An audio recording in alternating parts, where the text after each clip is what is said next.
Group में सभी भाइयों को नमस्कार, सत श्री अकाल। आज हम जो ये Audi Q3 का कंप्रेसर चेंज करेंगे, उसके लिए हमने दोनों हेडलाइट हटा रखी है। ये एक हेडलाइट अब हटा दी है।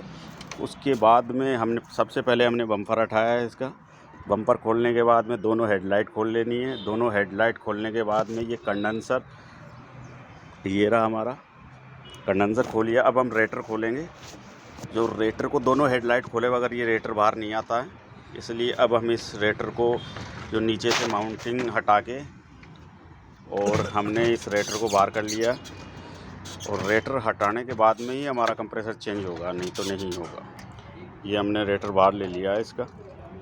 और अब हमारा जो है कंप्रेसर दिखेगा। ये हमने रेटर को हटा दिया और ये हमारा अब कंप्रेसर दिख गया।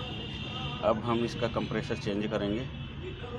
और कंप्रेसर चेंज करने के बाद में हमारे कंप्रेसर में जो दिक्कत आई है कि ये जो कंडेंसर के अंदर ये कालक आ गई है, तो ये इसका कंप्रेसर ख़त्म हो गया।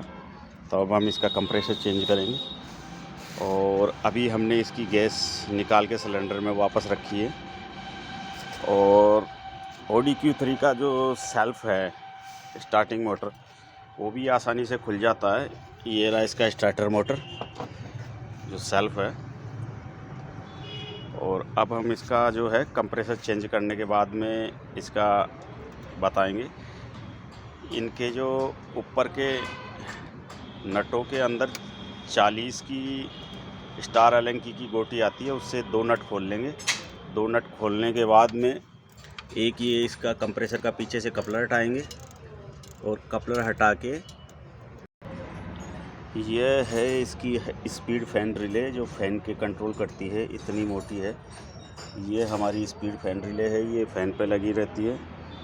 और ये जो हमारे पंखे का कपलर है, इसके अंदर 2 मोटे वायर हैं। 2 मोटे वायर हैं, दिख रहे हैं आपको, और 2 बारीक वायर हैं।